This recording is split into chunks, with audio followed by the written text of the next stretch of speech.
Hey guys, what is up? The road to Infinity War continues. Today I am tackling the 10th MCU film to come out, and that is Guardians of the Galaxy.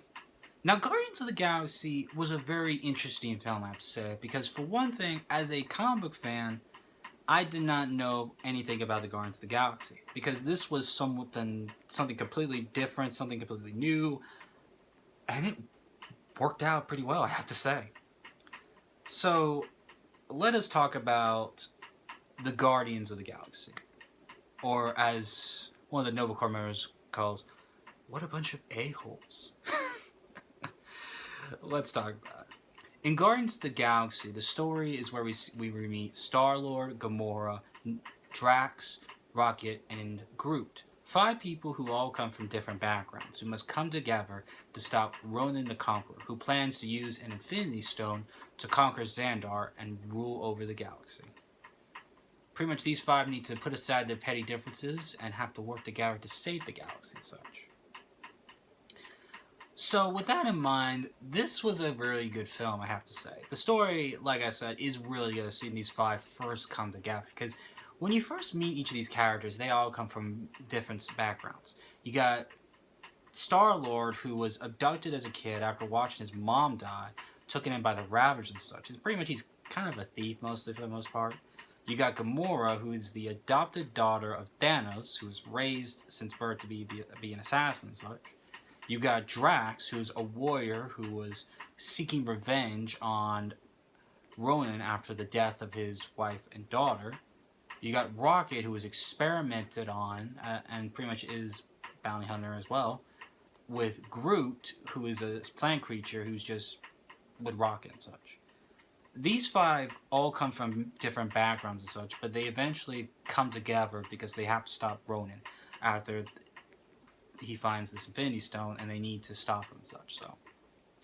So the story in this film, I have to say, was really good. This was about them first coming together. This is about putting aside their differences in order to work together and such. Because, you know, they originally were doing it for the money, except for Drax, who was more out for vengeance. And pretty much they eventually put aside that difference in order to work together. Because I love that speech where Peter is talking to him. It's like, I look at us, you know what I see? Losers. Folks who have lost stuff. Man, we have our homes, our families, normal lives. Life usually takes more to give, but not today. Today is giving us something. And then Drax goes, to do what? To give a shit. For once. Not run away. I love that. That was a great speech, because Peter was asking them to risk their lives. And it may have been a bold thing to do, but they had to do it because they couldn't just let the galaxy get hurt. They couldn't just sit by and do nothing. And I really did enjoy that a lot.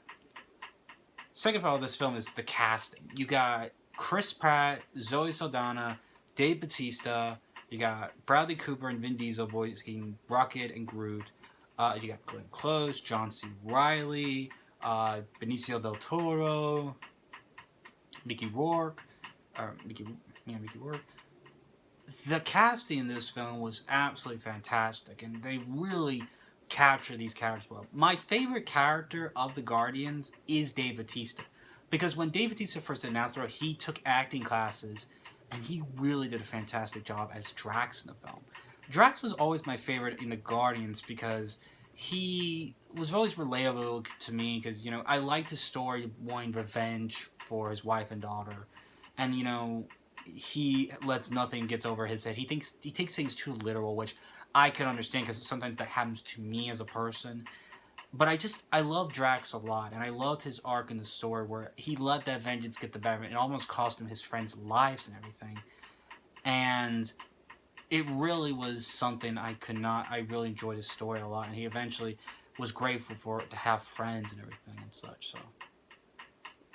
But the cast, like Vin Diesel, who voiced Groot, I love where he does, Groot, in every single language, and it was just so awesome. And it may have been 3 lines, but those were 3 memorable lines in this film I really enjoyed, so.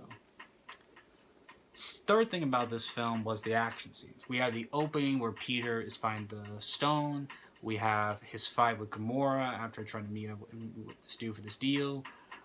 We had the fight in the prison scene, the fight on Nowhere, to the final battle. It was really awesome and such. I really loved Yondu's action scene in the film where after his ship gets crashed and they try to go after him, and Yondu just has the arrow on his coat and he just whistles and kills all the guys, and that was just pretty badass, I have to say. So, but the final action scene where they're all fighting Rowan and all of them was just really awesome. I enjoyed that very much. The fourth thing about this film is very funny. Like when we first saw the trailer and everything for Guardians, it was very. Is it supposed to be a comedy? Is it supposed to be action? But they had a good balance of humor and all that. Like when Peter's talking about Footloose, that was really funny. I love when he's just dancing to "Come Get Your Love" in the opening sequence. To when he needs the help of the Noble Corps, he sends his message, and I love that line where he goes, "They got my dick message." It was just so hysterical, and I really enjoyed that a lot. The visuals in the film, I have to say, was fantastic. Like the designs of the makeup from Zoe Saldana and Drax, to the visuals for like Rocket and Groot look really awesome, to the people and the locations, everything about it stood out, and I really liked it a lot for that. It made it feel very sci-fi. I felt you were on another world and everything, but at the same time, it made it feel like you could be there and such. So, now this film also has cameos.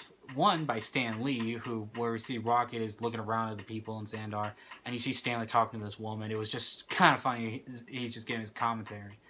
And then, of course, we had Josh Brolin as Thanos, which was pretty awesome, and it makes me excited for Infinity War coming out. So,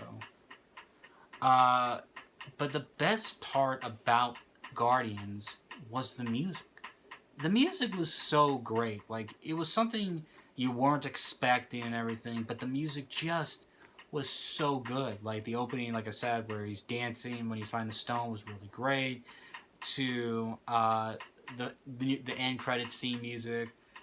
The music and the whole albums of the film was just so good and everything. It was, music from a different era, but yet they made it work for this film and such. So, my favorite song, though, is going to have to be the Ain't No Mountain High Enough. I really like that song a lot and such. So, but this film is just so good. The only complaint I had in the film was our main antagonist, Ronan. While he looked awesome, looked imposing, I didn't feel he was a good villain. Like, he had his moments where he proved that he was only in for his Kree and all that, because Thanos kind of saw him more as a boy, but when he gets the stone, he says, I am no boy anymore, because he has the stone and everything. But I didn't feel he was like a threat. I mean, granted, he does cause trouble and such, but I didn't really feel he was a good villain. He wasn't something that was memorable. So there's that. But this film does have two great end credit scenes. One, the first end credit scene is where we see Baby Groot, who, if you looked recently from James Gunn, he announced that the Groot in the film died, and that Baby Groot is his son. So that was actually kind of a little surprising. I was a little shocked by that, but we see him dancing to the Jackson 5, I Want You Back, while Drax is not looking, while he's sharpening his knives. But when Drax does turn to Groot, he stops and poses, and then he goes back to dancing and everything, and it was pretty funny and adorable. And then the second end credits scene, which was where after the Guardians went to Benicio del Toro's The Collector, because they need to get to the stone away from Ronan and all that, one of his people who work for him, tried to take the stone, but of course caused a lot of destruction. And then you see him just drinking after what happened. And then you see Howard the Duck commenting, saying, "Gross. Why you let him lick you like that?" When he sees this dog, I just had the name of it a second ago, licking him, Cosmo the dog, and he's licking him, and he's drinking his own. And it was so surprising to see Howard the Duck. Because for those who don't know, there was an actual Howard the Duck movie, and it was directed by George Lucas, the same man who brought us the Star Wars prequels. So that was a bit odd, but it was very funny. So there wasn't anything leading up to the next movie, but it's a good standalone movie of its own and all that, which I did enjoy. So overall, I cannot say enough about Guardians, except it was a bold move for Marvel to do. Guardians was very bold. Like, I, as a confidant, like I said, had never heard of the Guardians, but they did a fantastic job with it, because they gave us these characters we had never heard of, brought them on the big screen for the first time, and they made it work. And that was something I really did appreciate a lot in this film, was these were characters I had never heard of, but I really wanted to, but at the end of the film, I wanted to know more about these characters and such. And it was something completely new, it was different, it wasn't a Captain America or Iron Man or Thor, it was the Guardians of the Galaxy, and it was a bold thing to do. So, for that, I'm going to give Guardians of the Galaxy a solid A. It's a fantastic film to watch, great story, great cast, good humor, great action, great visuals, a great soundtrack. It is a solid, good film from beginning to end. I could watch this again because it's just so wonderful. So I definitely recommend checking it out if you have never seen it. It was a bold move from Marvel, like I said, but I give them praise for doing something that different. It was so great. So in the comment section below, let me know what you guys thought of Guardians of the Galaxy. Is this one of your favorites, or do you enjoy this film as much as I do? And let me know in the comment section below. I have two questions though. In the comments below, who is your favorite member of the Guardians of the Galaxy and why? And what was your favorite song for the movie? Mine, like I said, is Ain't No Mountain High Enough at the end of the film, because it's a night, everything resolves, things are looking better and such, so I really like that a lot. So, but in the comment section below, let me know what's yours. If you enjoyed this video, please like and share this video with your friends on social media. Please subscribe to my channel, as I've been reviewing each of the Marvel MCU films leading up to the Infinity War coming out this year. So if you want to check out other videos such as Thor or Captain America, The Winter Soldier, definitely check out my videos, subscribe to the channel, and hit the bell to be notified of when those future videos will be published. And please also follow me up on Twitter at SuperKDO1 to follow me on Twitter and see what I'm up to and such. So, but anyway, guys, thank you all for watching. Check back next week, as I will be tackling the Avengers: Age of Ultron, and check out my thoughts and how I feel about that. But anyway, guys, thank you all for watching, and I will see you guys next time. Take care.